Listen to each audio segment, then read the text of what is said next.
पर प्रभु इच्छा। हम जैसी तो ये कह जैसी रहे हैं। प्रभु की इच्छा, जो भी होता है सही होता है। हाँ हाँ हाँ। एक कहीं व्हाट्सएप पे पूछा था किसी ने, एक महाराज से, जी। तो उसने बताया, बोले कि मैं तो सबके साथ बहुत अच्छा करता हूँ पर लोग मेरे साथ अच्छा नहीं करते हैं। हाँ तो वो एक ही उत्तर दिया उनने, बोले बेटा ये तू नहीं करता है, ईश्वर करवाता है। जी। और बोले तुम तो अपनी इच्छा से सांस भी नहीं ले सकते हो। हाँ हाँ हाँ। तो और ये जो मनुष्य जन्म में हमें भेजा जाता है ना प्रभु जी, वो हम्म। हमें पाठ पढ़ने के लिए भेजा जाता है। हमारे हम्म। जो संचित कर्म होते हैं उनमें से हम्म। कुछ हिस्सा प्रभु उठा लेता है। हम्म। पिछले जन्मों के जो सारे कर्म होते हैं ना, ढेर हम्म। लगा हुआ है, तो उनमें से बिल्कुल। कुछ हिस्सा प्रभु उठा लेता है। हम्म। और वो जन्म के समय ही निश्चित हो जाता है कि इसको ये कर्म हम्म। भुगतवाने हैं। और वो हम्म। कर्म भुगतवाने को दूसरे शब्दों में हम पता क्या कह सकते हैं कि ये पाठ इसको पढ़ाने हैं, हम्म। ताकि ये सीख ले अगले जन्मों के लिए। हम्म। हाँ। और अब आप सोच रहे होंगे कि हमें अपने जन्मों की सीख का पता कैसे चलता है? जब हमें याद हम्म। ही नहीं रहता तो सीख का पता कैसे चलेगा? अब हम्म। मान लो एक व्यक्ति को पोलियो हो गया है इस जन्म में, हम्म। हम्म। और उसको तो पता ही नहीं कि क्यों हुआ है पोलियो। हम्म। ठीक है, वो अनुमान लगा सकता है कि भाई चलो पिछले जन्म में मैंने कुछ ऐसा किया होगा। और अगर उसको पिछले जन्मों में ले जाके दिखा भी दिया जाए कि चलो देखो भाई आपने ऐसे ऐसे इस कुत्ते की या इस आदमी की टांग तोड़ी थी और अब आपको ये भुगतना पड़ रहा है, तो जी। मैं ये कह रहा था कि हमें इस जन्म में याद कैसे रहेगा? जब हमें याद ही नहीं रहता तो प्रभु के पाठ पढ़ाने का फायदा क्या? हम्म। जब हमें याद ही नहीं रहता तो इसका इसका जवाब ये है कि हम्म। हमें याद रखने की जरूरत नहीं है।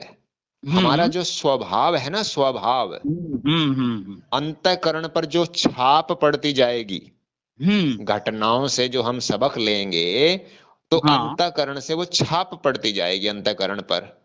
और वो हम्म। अंतःकरण हमारा जन्मों जन्म तक साथ रहता है, बिल्कुल यानी बिल्कुल। जो स्वभाव है। तो हम्म। अब जैसे पिछले जन्म में मेरा स्वभाव था कि मारपीट करूं, कुत्ते को मारूं, ये करूं, तो इस जन्म हम्म। में अगर मैंने सुधार लिया तो निश्चित रूप से मेरा मन ही नहीं करेगा कि मैं किसी को चोट पहुंचाऊं। हम्म। तो वो हम्म। स्वभाव बन जाएगा, और वो पाठ पाठ से सीख हम्म। लेना इसको कहते हैं। नहीं नहीं, बिल्कुल बिल्कुल। थोड़ा सा इसी विषय पे मेरा भी चिंतन रहा। जी प्रभु। वो ऐसा है कि अपन ने इस जन्म मनुष्य जन्म प्राप्त किया है, 84 लाख योनियां हैं।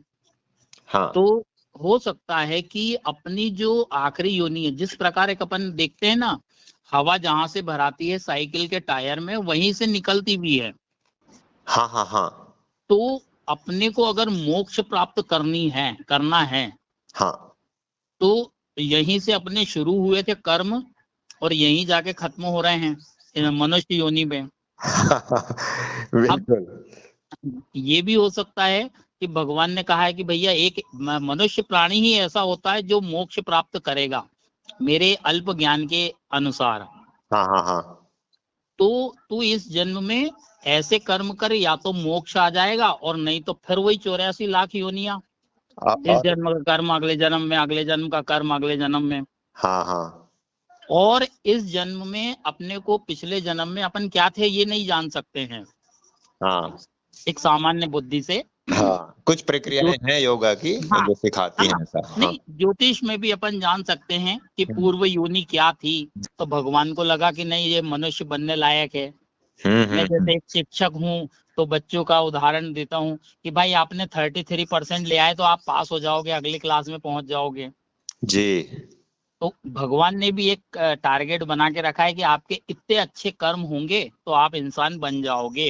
हम्म अब उस जन्म में भी आपको मोक्ष की प्राप्ति हो रही है, हम्म। पर यहाँ पर अपने व्यवहारों को सुधारते हुए इस कर्म में, यानी सबसे बुरे कर्म मुझे तो मनुष्य के ही लगते हैं अगर केवल सामान्य। केवल मनुष्य के ही कर्म होते हैं? हम्म। आपने कहा ना कि सबसे बुरे कर्म हमें मनुष्य के ही लगते हैं। हम्म।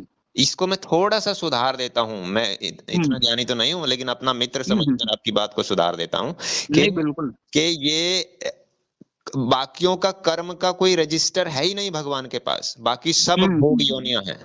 हम्म। मनुष्य जो कर्म करता है वो इतने बुरे कर्म कर लेता है इस एक जीवन में कि उसको 84 लाख योनियों में भुगतवाना पड़ता है भगवान को। बिल्कुल बिल्कुल, आज मुझे एक थोड़ा सा नया और ज्ञान प्राप्त हुआ। मैं तो अभी सभी के कर्म काउंट कर रहा था। ना ना ना ना, और पर नहीं, आपकी बात से अगर कोई पशु है, सिंह है, कोई बैल है, सांड है, अगर वह किसी व्यक्ति को भी मार देता है तो उसका कोई कर्म नहीं, उसका कोई रजिस्टर नहीं है भगवान के यहाँ। उससे बचना मनुष्य का धर्म है, उसको बचना चाहिए था। उसका कोई कर्म ही नहीं है, वो सिर्फ भुगत रहा है बस। अब उसमें मैं जो सोचता हूँ कि भगवान देखो कितना सपोर्ट कर रहा है कि भाई आपकी आत्मा जो है उसको नीट एंड क्लीन बना के ही वो स्वर्ग में भिजवाएगा। वो जो अभी मैंने बिल्कुल शुरू में बात कही थी ना कि वो ऐसे पाठ पिक करता है अपने बच्चे के लिए संचित कर्मों में से कि भाई चलो ये पढ़ा दो, इसमें कमी ये है। उसको पता है, वो इतना जबरदस्त, इतना अच्छा टीचर है, उसको पता है कि इसको ये सिखाना है इसके स्वभाव को सुधारने के लिए। याद रखना मित्र, हमारा जो आखिरी लक्ष्य है वो हमारा स्वभाव को सुधारना है, क्योंकि यह स्वभाव, ये जो अंतःकरण पर छाप लेकर हम जाएंगे, जो हमारा सूक्ष्म शरीर जाएगा, वो यही छाप जाएगी स्वभाव। बिल्कुल अगले बिल्कुल। जन्म में हम वैसे ही, मान लो हमने ऐसी छाप डाल ली कि भाई चलो परमात्मा को याद करना है, किसी को कोई चोट नहीं पहुंचानी, ऐसा हमने अभ्यास कर लिया पूरा इस मनुष्य जन्म में, तो वो अभ्यास ऐसे के ऐसे चला जाएगा। अगर हम पशु भी बनेंगे ना कहीं, तो पशु भी इतना शरीफ बनेंगे कि किसी को कुछ कहना ही नहीं। मेरा थोड़ा सा विचार जो है वो है कि जब मनुष्य जन्म दिया है तो भगवान ने सबके लिए एक टारगेट तो कर दिया है कि भाई तुम मोक्ष प्राप्त कर सकते हो ओनली फॉर मनुष्य जीवन में केवल। यस। और देवताओं को भी ये शक्ति नहीं है। हाँ, देवता भी तरसते हैं इस मनुष्य जन्म के लिए। वो इसलिए तरसते हैं क्योंकि देवता जो है ना, पुण्य कर्मों के कारण स्वर्ग में देवता बनते हैं वो। लेकिन जैसे ही उनके पुण्य कर्मों का सारा भंडार खत्म हो जाता है, वो उनको फिर योनियों में आना पड़ता है, मनुष्य योनि में। तो एक मनुष्य की आत्मा जो है उसके कुछ संचित बुरे कर्म जो हैं वो यहाँ पर आके फिल्टर हो रहे हैं।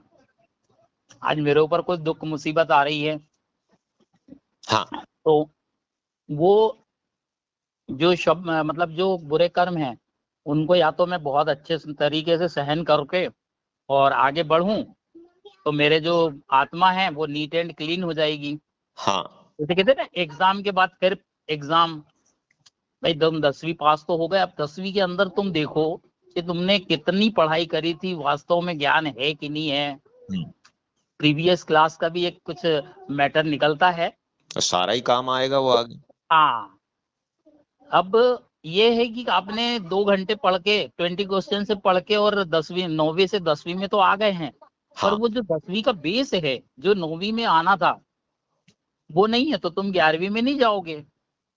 मतलब निश्चित रूप से हमारी आत्मा जो है वो कुछ अच्छे कर्म करके मनुष्य तो बन गई है, हाँ, पर अब आगे मोक्ष प्राप्त करना, 11वीं कक्षा में जाना, तो उसके लिए हमको और अपने को सुधारना पड़ेगा, मतलब इस जन्म में रहते रहते। हाँ, कई बार आपने ये देखा होगा कि 8वीं से सीधा 10वीं में कर दिया बच्चा, तो सुना है कि ऐसे करना नहीं चाहिए, बड़ा मतलब उसको हानि होती है और होती भी है, क्योंकि उसको बीच का छूट जाता है। तो कई बार सुना है कि मनुष्य ये ना जीवों पर दया करके भगवान मनुष्य योनि दे देता है कि चलो भाई इसको चांस दे दो, कोई नहीं यार, डाल दो इसको मनुष्य में डाल दो, हाँ, पास होने लायक है। हाँ, लेकिन वो फिर पूरा जन्म अपना मनुष्य का इसमें बुरे कर्मों में निकाल देता है, पैसा कमाने में गुजार देता है। तो फिर भगवान पछताता है, क्योंकि वो दयालु है, दयालुता के कारण उसने ऐसा कर दिया था। सही है, सही फिर है। वो वहां पछताता है कि यार ये तो ऐसा ही रहा, इसने तो कुछ किया ही नहीं, फायदा ही नहीं, परमात्मा की तरफ आने का तो कुछ किया ही नहीं इसने। तो ऐसे लोग सांप सीढ़ी वाला गेम कि भाई आपने अच्छे अंक लेके आ गए, आप ऊपर तो चले गए, पर वो पता चला सांप के मुंह में चले गए, तो उसने डस लिया और नीचे ला दिया। हाँ, 4 अंक और भी पतन हो गया कुछ। हाँ, सही बात, और भी पतन हो गया। अब अपने को ये मनुष्य जन्म मिला है तो इसको सदकार्य में लगाएं और लक्ष्य प्राप्ति तो वही है अपनी, मोक्ष या ईश्वर प्राप्ति। एक ही है, परमात्मा। और परमात्मा को प्राप्त करना क्या है? परमात्मा जैसा हो जाना। हाँ, अब इस जन्म में हमको अगर कुछ कष्ट मुसीबत आ रही है तो वो पूर्व जन्म के जो कुछ संचित रह गए हैं, क्योंकि भगवान, हाँ, भगवान तो नीट एंड क्लीन आत्मा को ही मोक्ष प्रदान करने वाला है। उसमें एक जरा सा रज बराबर का भी आपके बुरे कर्म नहीं होना चाहिए।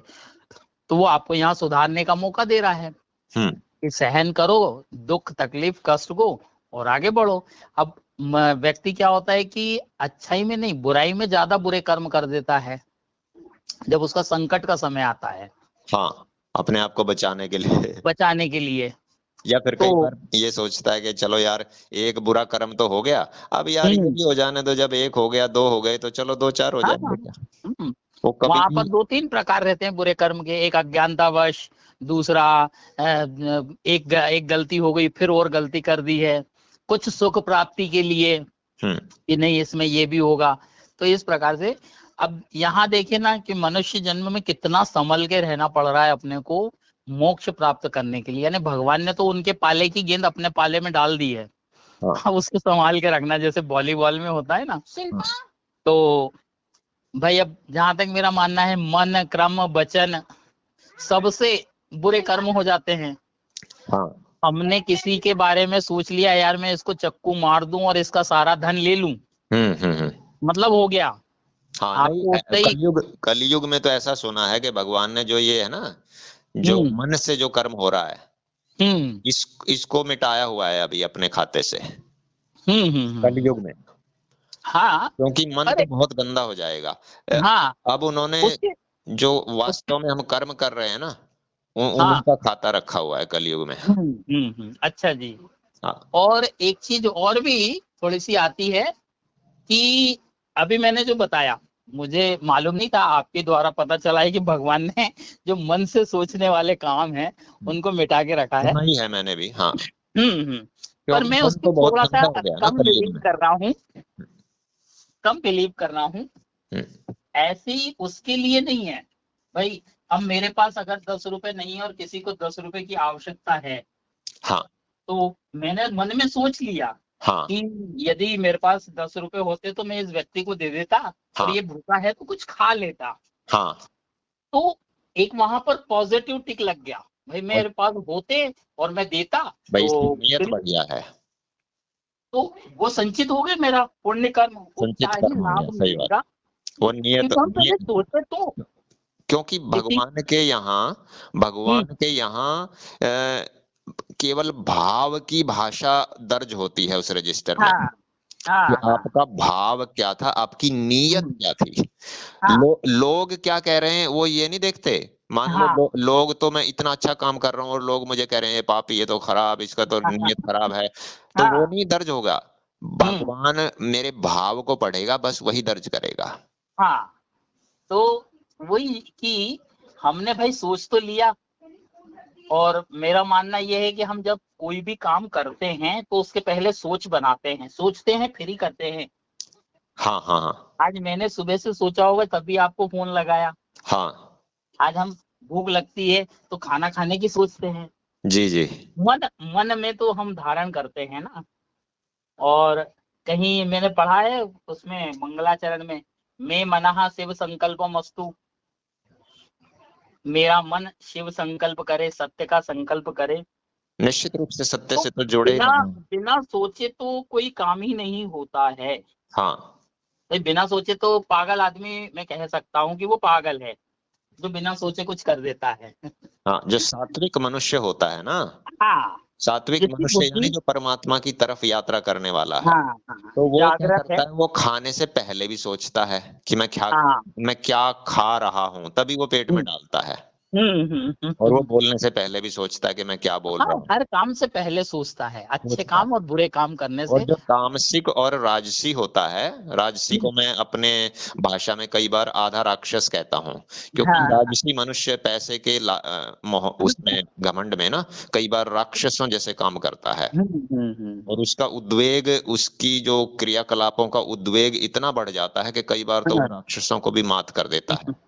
हाँ। तो मैं ये कह रहा था कि जो ये पहले सोचता है सात्विक वाला, और जो राजसी और तामसिक जो हैं वो बाद में सोचते हैं, खाने बाद के में बाद सोच। सोचेंगे, बोलने के बाद सोचेंगे वो।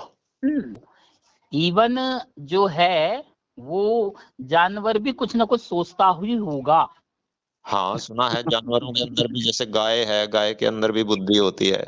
जी जी महोदय, मन तो नहीं हो रहा है, पर बालिका को विद्यालय छोड़ने जाना है। बिल्कुल, ये समय ही तो ऐसा है, सुबह का समय है। हाँ, थोड़ा सा समय गलत नंबर डायल हो गया है, पर अपन हाँ, विस्तृत चर्चा करेंगे। हाँ, जी है ना। नमो नमः। जब भी पुनः मिलामः। नमो नमः।